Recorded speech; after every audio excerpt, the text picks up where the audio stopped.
good chat earlier about the Mac Admins event earlier this year. And Ignite is happening, and you can attend for free online. And so I can share the link for that afterwards. There's going to be a lot of new capabilities around Mac OS and Linux, specifically with Intune. And with all the stuff that you saw that Graham just showed off around device enrollment and the managed IDs and single sign-on and things like that, that's all capable today. So we have day zero support for the new versions of Mac OS, iOS, iPad OS, etc. So when that was launched, I think it was Sonoma came out on the 26th of September, I believe. Those capabilities had existed in Intune at that point. So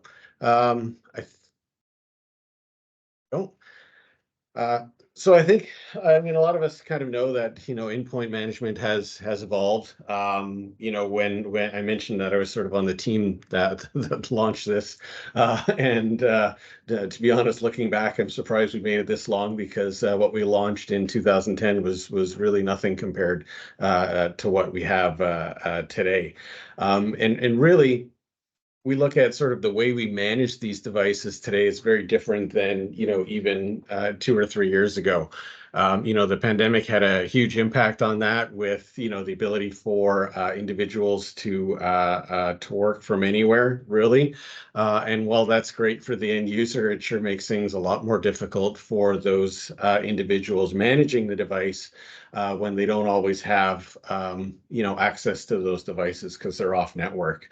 And so when we look at sort of then different technologies for mobile management, for desktop management, for remote management, and being able to kind of give a consistent experience across all of those devices, and to do it in a sort of a secure way.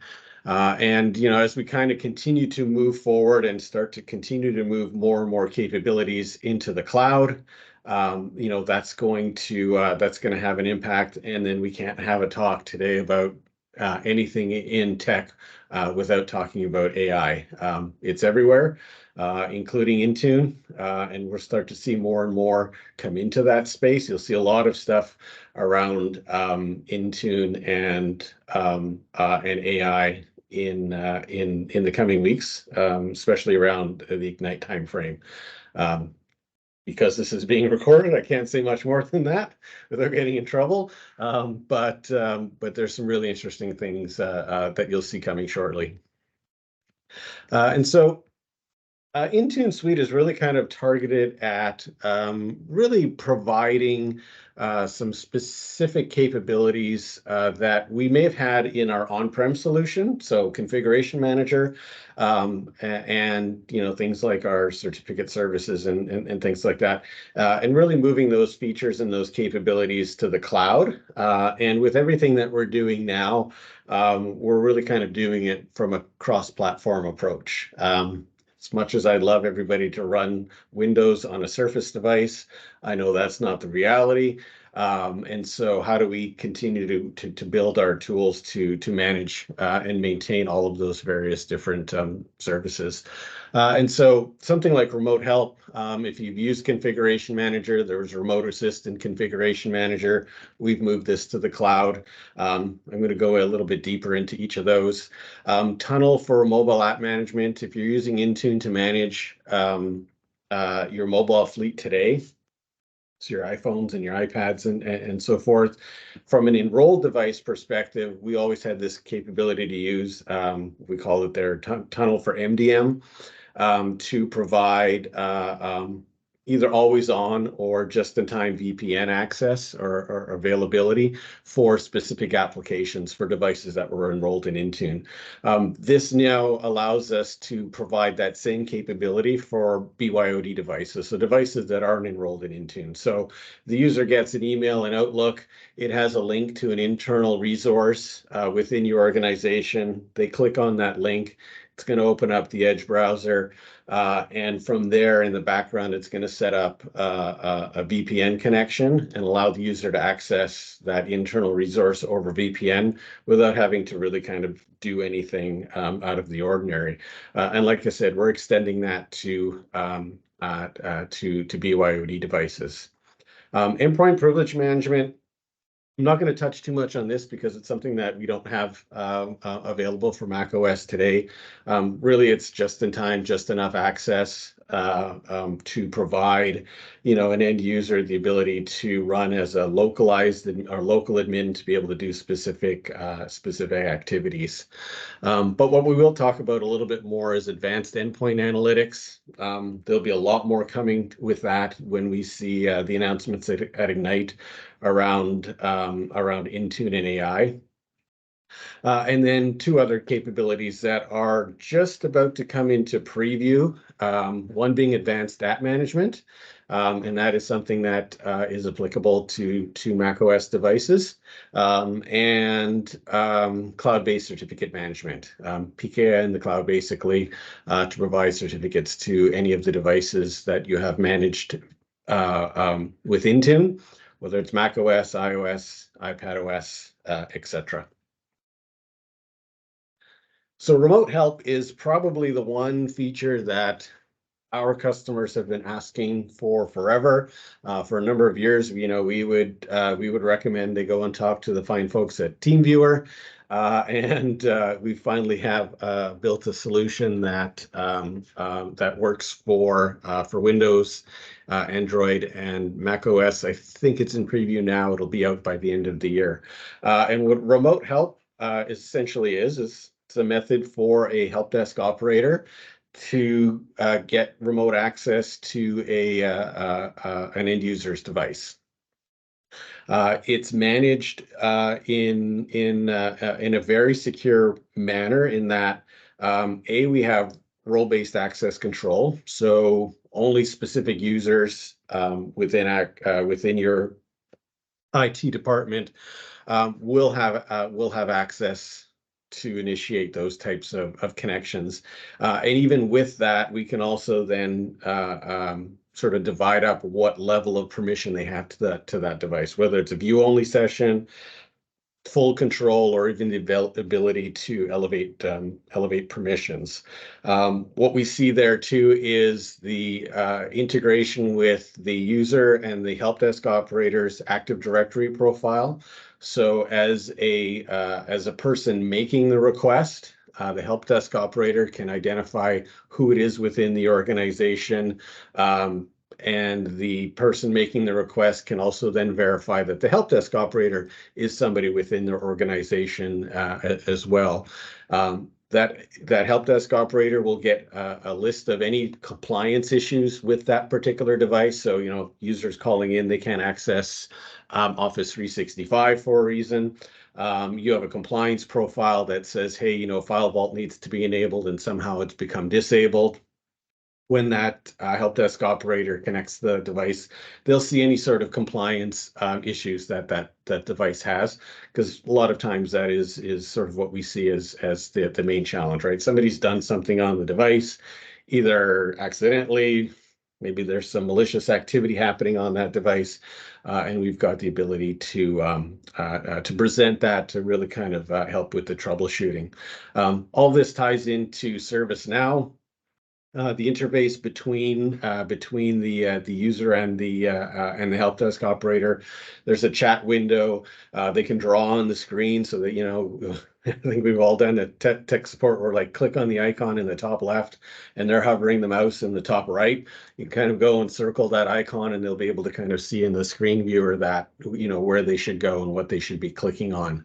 We're bringing in conditional access into that, so that will, allow when that help desk operator is making that request to connect to that device, or when the end user is making a request to get assistance, that they can go through that conditional access process and maybe have to do multi-factor or whatever it is, just to verify again a little bit deeper who's who. And then the ability, it's not on here, but it was also sort of discussed the other day, to be able to do screen recording. So when that operation is taking place, that we can record that help session for training further on down the road, but also for just getting a better understanding of what's happening in that particular scenario. Any questions on remote help? I do. Is remote help required for the device to be enrolled in Intune? We use Intune for Windows and Linux, but not for Mac OS. So I'm wondering if we could use it for Mac OS, even though they're not enrolled. Yes, today it would have to be enrolled. There is talk about being able to do it for BYOD, but also for cross-tenant. So cross-tenant, you think of like a managed service provider, right? Where you have 12 customers that have devices and you want to be able to provide remote help to all of those customers, even though they're different tenants. So both of those are things that are on the roadmap to deliver. This is just sort of the V1 of the product. Thank you. What if they're just registered? So we've got them enrolled in Jamf, but they're registered in Intune as well for conditional access. You probably didn't hear that, but it was, what if they're registered in Intune, but they're enrolled in Jamf?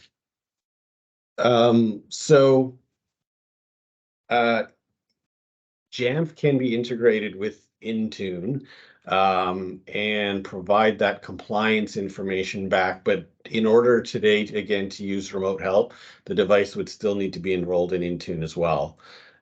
So again, roadmap, BYOD, cross-tenant, that's something that's that we're definitely looking at down the line.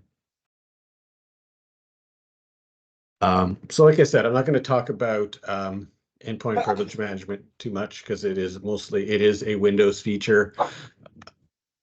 But what this will allow for is again, automated or process-based elevation based on specific activities. So, you have Office installed, but a user requires a plugin for Office. They need elevated privileges to install that plugin. Today, what we have to do is we have to provide them with a local admin password through a number of different tools that we have to do that. When they are local admin, they're local admin and they can kind of do whatever they want for that time period. So what this does is this allows you to basically put a rule in place that says when the user runs this executable, which installs this plugin, what's going to happen is we can either kick off a workflow process that somebody has to review and approve, or we just allow it to take place, and we're elevating just for that executable, not for full local admin for that user. So that should in essence, bring down, sort of the number of security issues that happen when users have local admin access. And we'll also then be able to bring in multi-factor conditional access, and we'll build out some predefined templates, but really want to be able to build a process around users being able to kind of DIY it from a management perspective, but also being able to have all of the security controls in place that we need in order to provide that capability. They're logging for this? Logging? Yes. Yeah. So everything here gets audited then, right? So this all goes into the audit logs, and you have the ability then to, run reports, review, do analysis, in case of any issues, to be able to sort of build that quote unquote paper trail to identify what happened. So Tunnel for mobile app management. So as I mentioned, we have this today for MDM. We're brought this now to the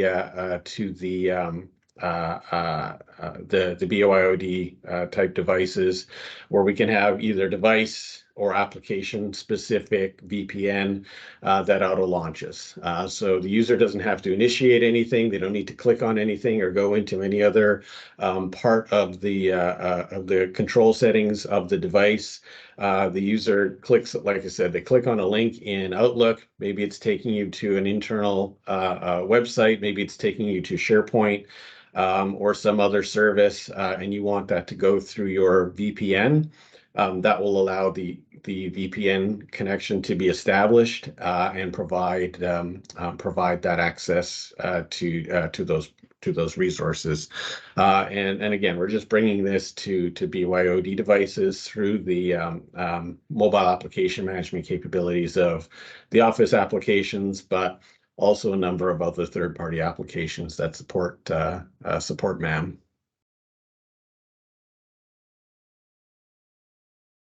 Probably the one that is of most, lack of a better term, excitement for a lot of our customers is this concept of advanced application management. So today you're packaging applications, you're going into the App Store and you're pulling those applications and publishing them through Intune, and then those applications get pushed down to the device. And they're sort of managed almost out of band at that point. What advanced app management will do is these third-party organizations. So you think of like think of Microsoft, you think of Adobe, you think of all the various different third parties that you have deployed within your organization. They all provide their application into our app catalog. And from that app catalog, you just go down the list. You say, okay, I want these applications to be installed, and I want these applications to be kept up to date, so that when there is an update to Adobe, as an example, that we don't need to download the latest version of Adobe, package it up, and deploy it. We can use advanced application management to get that update from Adobe and push that down onto the Windows and Mac OS devices without any command lines, without any scripting, without any wrapping or anything like that. We just have the ability to select the application from the app catalog, be able to select which ones we want to have deployed, and then part of that is then also managing and keeping all those various different applications up to date. I think we've got about 500 third parties signed up to provide applications into this catalog. And we'll also start to see other third parties that will bring more and more into this space. So it's going to kind of be the combination of, hey, you've got the App Store in the Apple environment, you've got the Windows Store in the Microsoft space, you've got other third-party applications, you've got the Google Play catalog. Being able to pull in all of those, but now also be able to look into this app catalog and have additional applications for Windows type users. You'll also then see some driver updates, a lot of the little applets and things like that come along with the driver. So you Windows World, you've installed a printer driver and it's like a 450 meg download because there's all these different applets and control panel tools that get installed with that. The driver is kept up to date very easily, but there's nothing keeping those little applets up to date. And so this is where we'll start to see that start to come into play as well and be able to provide that for those devices. I think the thing that I'm personally most excited about is advanced endpoint analytics. This is going to be something that, with the advent of AI and the capabilities around data collection and logging and analytics, this is really going to allow for a lot more freedom and flexibility and sort of reducing calls to the help desk. What this essentially does is it captures all the data from the devices, everything from boot time to login time to application crashes, device performance, all of that sort of information. And it puts that into a timeline and it correlates that with other activities that have happened on the device. So, did you push an update down to that device? Was it an OS level update? Was it a driver update? Was it an application update? And what effect did that have on the device? And then be able to look at a device, a specific type of device. So you could say, hey, you know what, I want to break this down by by device. So I've got, my Lenovo T480, I've got my Surface Laptop 3, I've got my Mac, my MacBook Pros, I've got my MacBook Air. I've got all these different devices, and when this update went on to this specific, let's say we pushed an update to, some MacBook Pros, and that caused an issue with login times, or that's causing an issue with a specific application crashing, allows us to very easily drill down to those devices, look at the updates that were deployed, and then look at that baseline and look to see where those errors started happening or where that performance impact was taking place, and what kind of aligned to that. And then being able to take and leverage AI to start to do some troubleshooting. So when this change was made, it had this effect on the device, or when this service crashes or this file is unavailable, this application can't work. How can we use AI to automatically remediate that? And if AI can't fix it, that's when we initiate a ticket, and that's when we get the help desk engaged with that. And then also be able to take this, if using like any of the Microsoft Defender, Microsoft Sentinel, to be able to, again, take all of these anomalies and feed them into that engine as well, to be able to correlate against security events, to start to understand then, is it the update that I applied, or was there something else that happened at that time from a malicious aspect, a bad actor that has now been able to impact that device's performance, and probably most importantly, being able to do this on mobile devices. There's a number of different tools that we have today that maybe not integrated into what you're doing today, but that capture and allow you to analyze this. But it's very difficult to do that on mobile today. And so that's something that we'll be able to capture those insights on mobile and be able to provide those capabilities. So this is just kind of a high level, I'm going to call it a roadmap. Really, it's kind of just where we are from the start of the year till today. Really, it's the far right-hand side. There's the time of the year that we're in right now. So that's where we're going to see remote help for Android and Mac OS come out shortly. It is on a longer-term roadmap for iOS. It's a little bit more difficult based on how we've built it, to get that to operate in the iOS, iPadOS world. But that is something that is being worked on. And then the advanced app vulnerability management, that will come into preview later this year. Some of these dates have changed a little bit. I haven't updated this, but the Cloud PKI and the advanced app management will be in. Actually, this slide is probably a little bit of a better slide to kind of show where we'll start to see preview being the light dots later on this year, probably around late November, early December. And so, I mean, this is really just kind of a quick high-level overview of what the Intune suite is. It's really kind of aimed at sort of trying to make things easier, more secure, and to do it in a more cost-effective manner.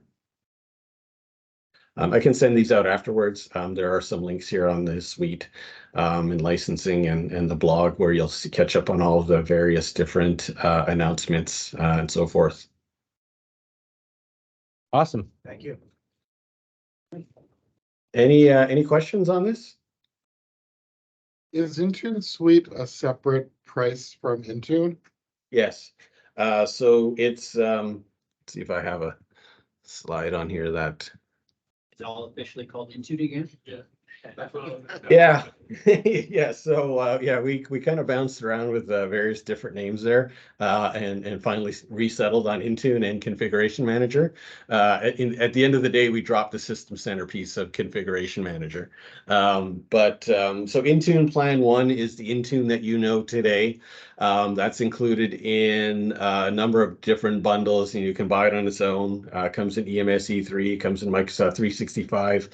E3, F, et cetera, et cetera. Intune Suite is an add-on to that. There is an Intune plan too. That's really kind of targeted at what we would call a specialty device, like Zebra devices, a lot of those shared sort of kiosk type devices that don't have any user affinity. And that's just really kind of that where that's targeted. But Intune Suite, yeah, is an add-on to Intune. It's not part of E5. It is separate from that as well. Same as Intune, licensed, per user per month. I have no idea. Yeah. So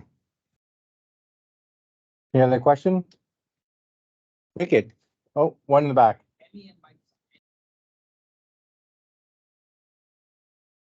Yeah, you're just dropping the other names, right? So it's just going to be Intune now? yeah, I think we went from like SCCM and Intune to Microsoft Endpoint Manager to Endpoint Configuration Manager back to Intune and Configuration Manager.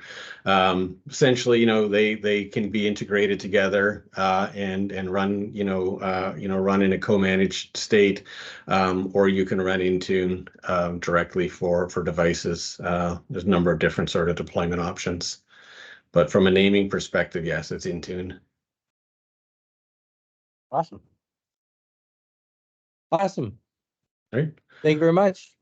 No, thanks for having me. It was a good session to follow along with. I think I learned a lot about Mac OS from Graham, and I'm going to stick around for Drew and his Jamf talk. Awesome.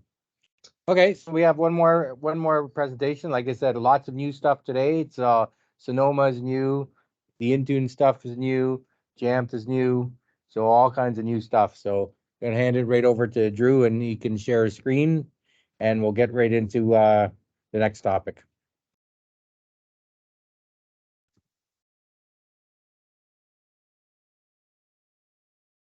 So just for time, it's 8:36. So we'll I don't know, see how you make out here for time. Yeah, I won't take too terribly long. So for those of you in the room who don't know me, I'm Drew Dugan. I'm a senior sales engineer at Jamf. I've been with Jamf for a number of years. I used to cover. I'm based out of La Crosse, Wisconsin, so I'm from America. But I did used to cover Ontario, Manitoba for a number of years too. But we do have my colleague Nathan in the back.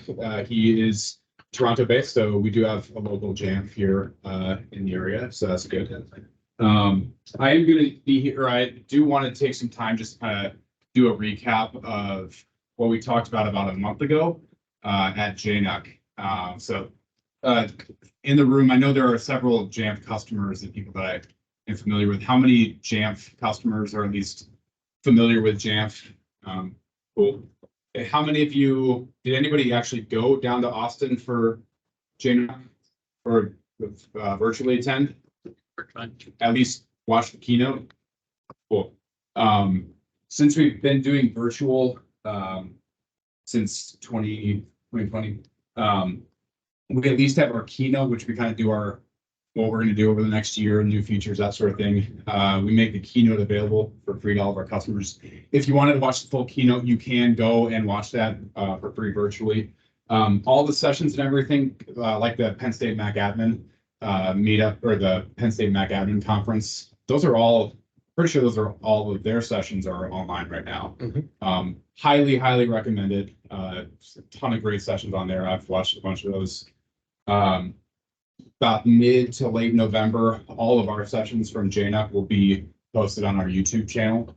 So if you don't subscribe to that, go ahead and do that. But I want to take some time to just do a quick recap of some of the big ticket items that we went through at JNUC.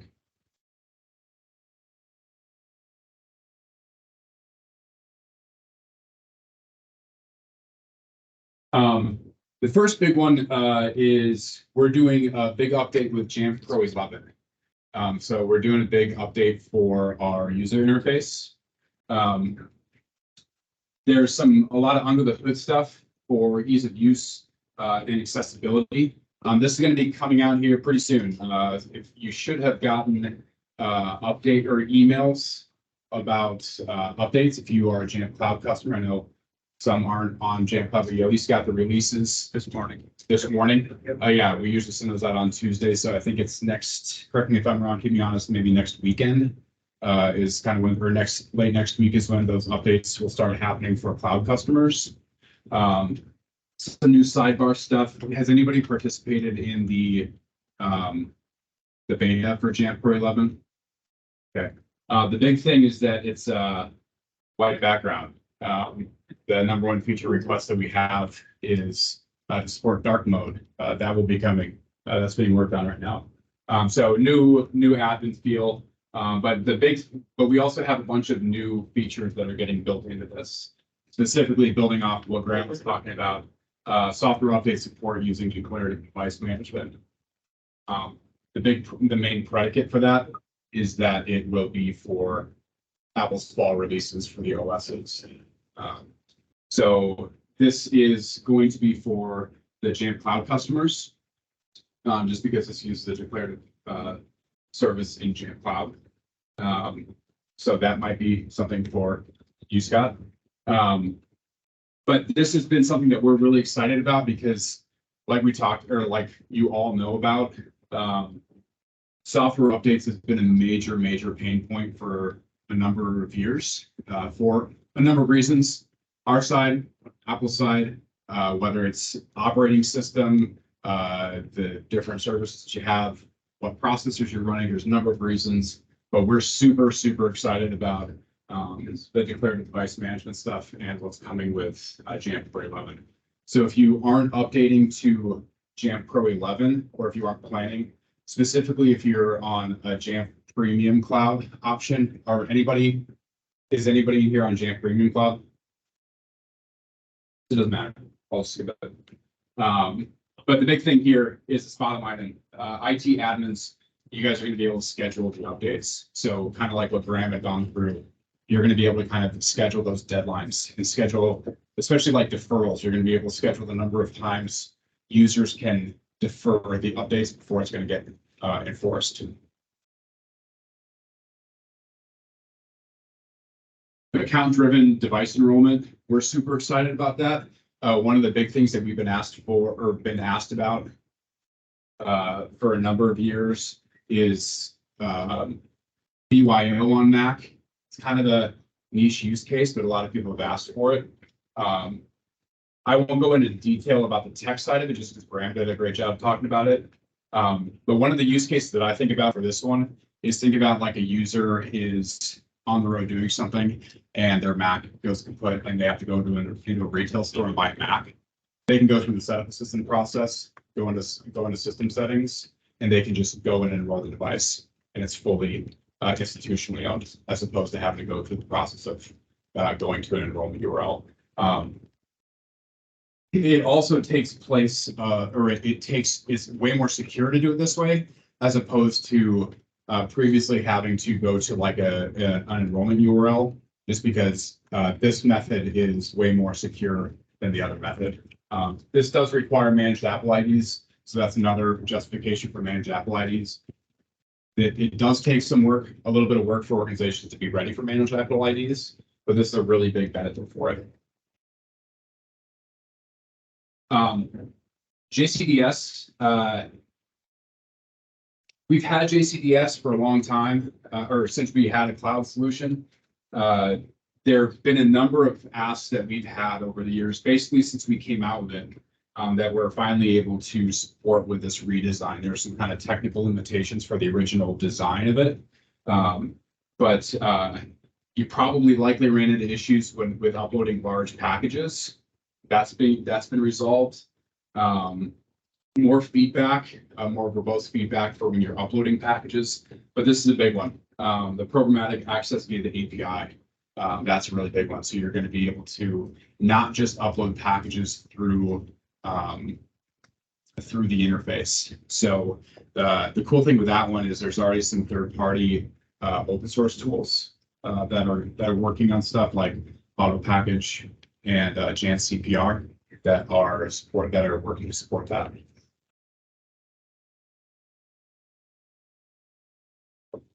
This is another one we're excited about with macOS onboarding. So I'm sure a lot of you, show of hands, have been using something like Dev Notify, Splash Buddy, all of those ones. Great tools. We're providing another alternative for that. If you're satisfied with something like with those tools, you're certainly welcome to continue using those. This is just another alternative for you if you wanted to. Basically, what this will be is this is leveraging self-service. So you'll see some new tick boxes in Jamf Pro 11 with self-service, where you can auto-launch self-service after the setup system is complete. And then you'll see it in the documentation where you can kind of select which policies, profiles. If you're deploying anything through the Mac App Store, you can select what you want to include for that kind of initial deployment of a Mac. You can order it in whatever order you want to, but you're going to be able to see something like, or your users would be able to be prompted with that after they complete the setup assistant. So they go through the setup assistant doing whatever you need to, make like enrollment customizations, they're authenticating against your organizational credentials, whatever you want. They complete that, and then self-service is presented to them to complete that process. Jamf Remote Assist. This is something that will shortly go into beta. We talked about this at our spring event towards the end of March, beginning of April, I think it was.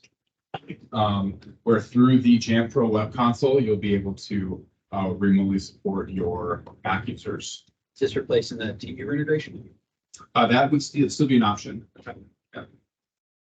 When you say access to terminal, would we have to get the consent of the user like we would otherwise if we want to just send a quick one-line script? This is once you've initiated the session. So as it pertains to like the normal transparency of the end user, once they're aware that a active screen sharing session is triggered or is engaged, once that happens, then you can do those things. So it's not starting a new process that is going into terminal. It's just once you've engaged in that screen sharing session, then you'll be able to access terminal. Couple more slides here. This is a really cool one that we talked about back in our spring one.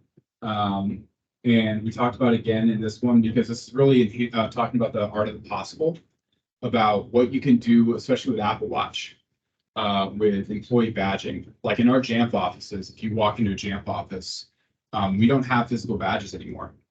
We are walking into an office with a badge that is on our watch, leveraging Apple Wallet, or with our phone, or even with Android users can do the same thing. So it's way more secure in the sense that it's using biometrics, which is pretty slick. But it's also, we're not having to be at a door trying to figure out where our wallet is. We know where our watch is, or we know where our phone is, because we're probably sitting there scrolling on Twitter or doing whatever, checking email, something like that. Especially if it's a managed device, because it has to be at least a BYO device to be able to have the employee badge on it. So that's something that it's not necessarily like a native functionality of Jamf. It's a partnership with a company called Swift Connect. That is a really, really slick thing. We're getting a lot of customers asking about this one, just because they're really investigating what's possible with some of the Apple technology. Have any of you guys kind of considered some of this stuff? Especially WatchOS is a thing that people their gears are starting to turn. We haven't had anybody have big asks around it yet. They're sort of brainstorming around WatchOS, but this is just Apple Wallet support. So we've done a little bit of rebranding within Jamf Protect. Lost that a little bit, but so does anybody use Jamf Protect here? So we use what was Insights is compliance baselines now, because we'll be supporting additional. Is that like Jim, CMD. no, that's actually into the telemetry feature that you see in the toolbar. So it's just rebranded. So it was what the CIS benchmarks. We've got a built-in CIS benchmark dashboard that we just rebranded to be. Do I need to reshare out? Oh, sorry. Yeah, I'm within Teams. There you go. So we've got a built-in CIS benchmark dashboard, but we'll be building in more, or we'll be branching out from not just CIS within that. Thank you. So this be like kind of incorporating a CSP project into the product in some way? So you still need that framework to be. It's TBD, because I've got another slide on that one specifically. Stupid Teams. I can squint. This is what we get for using Microsoft products. Yeah, right. We've also have a new workflow around documentation, just kind of embedded in that. We've been doing with it's a larger scale project in all of our products to have documentation built into our products. So you're not having to go into, we've been deploying a new documentation platform. So you're not having to just like Google different things. So we're trying to build that into the platform too. You can imagine some of the other things that we'll build into that, probably like chat, or like if you're doing just kind of initial chat support, opening support tickets, those sorts of things. Let's try this again. Come on, Jim. Just kidding. Wow. The new, no offense, the new Microsoft Teams Classic has been driving me nuts since that got launched. Ever since that got updated. If we can just get back to that one, it's fine enough. Just because I only have a couple more, like 2 more slides. There you go. This is what you're talking about, David, I think. I don't know if you've seen this before. We have our Jamf compliance editor. So this is a free tool that honestly anybody can use, even if you're not a Jamf customer. It greatly benefits you if you're a Jamf customer. But this is built off of the macOS security compliance project that's open sourced. That's just out on GitHub. But it's a native Mac app that will, because I'm assuming, show of hands, the people that have to do some kind of like official compliance enforcement. Yeah. And are you guys using the macOS security compliance project? Yeah, and my hope is that this would be at what point, like that at some point, like abstracted away, that customization integration part would be kind of abstracted away at some point. Yeah, well, the problem that you run into is that, or that we run into supporting it, is it takes away from all of the other stuff when we already have the workflow that's there. Because like with the Jamf compliance editor, that creates the config profiles, that creates the scripts, that creates the extension attributes, it creates the policies, it creates all the stuff that all you have to do is then go into Jamf and scope them out. Yeah. I talk to so many customers that don't know about this, and they've literally spent weeks and weeks and weeks building this stuff out on their own. And they're like, why didn't we have this conversation 2 months ago? And even just because you can see what it is, basically you launch the application, does work on a Mac only. I put in a request with one of the Jamf guy who was a part of the macOS security compliance project to have a Windows app too, because I can see the benefit of that.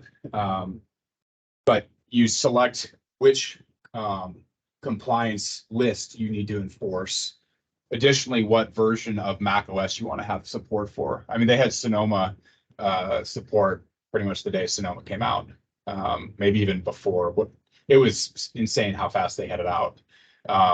And you select that, and then you just can select all, or you can select individual ones, or probably more realistically, deselect the ones you don't want to have.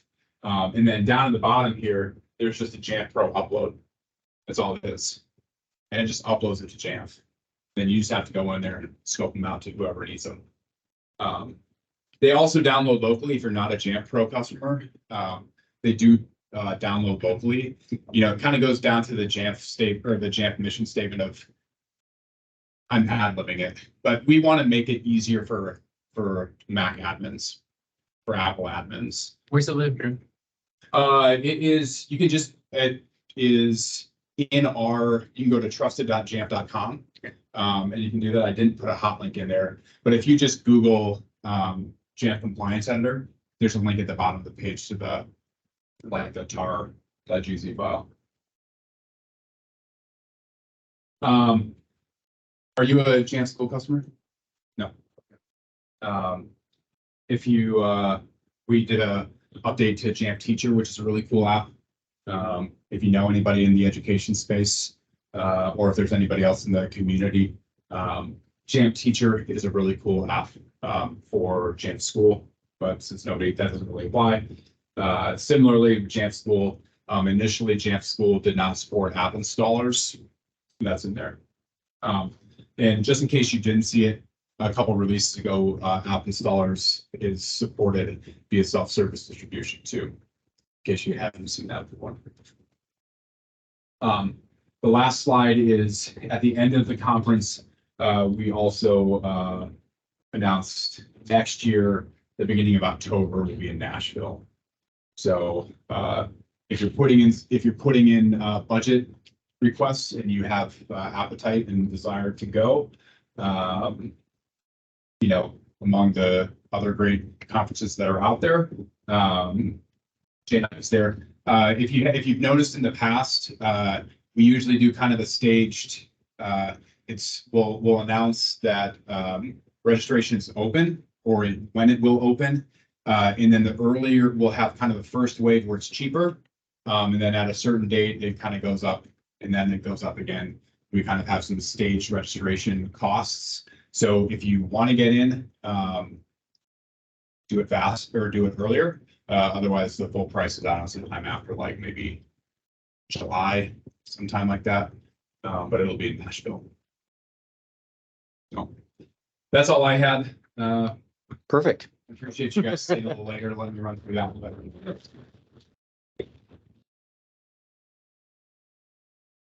Any questions from the Jamf side? How much? Document, how much of the new feature set version 11? We have it. The only one will be the declarative device management stuff for OS updates. I mean, there's other features that already exist, but that's the main one. It's Jamf 11 like mainly like a big UI upgrade. The other declarative stuff is it really just the new thing? Yeah, and it's the new features that came in Mac in Sonoma and iPad OS and iOS 17. Those ones aren't going to be in like the 1050 releases.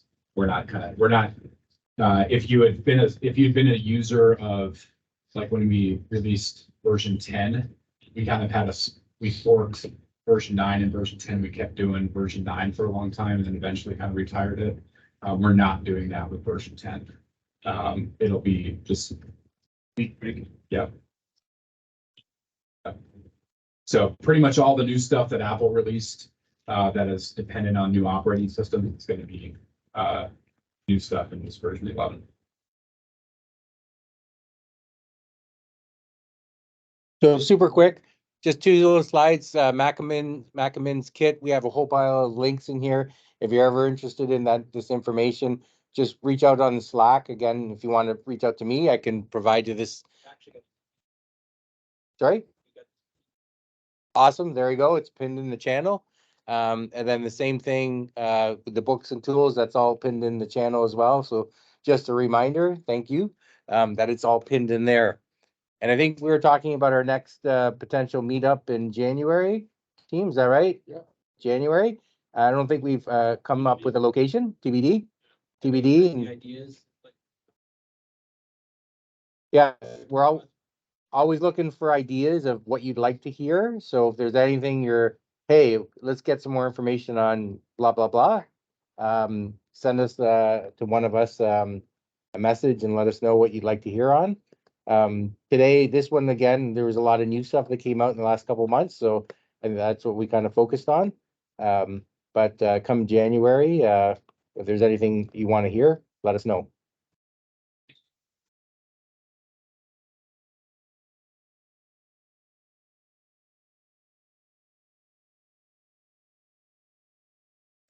Yeah, so we usually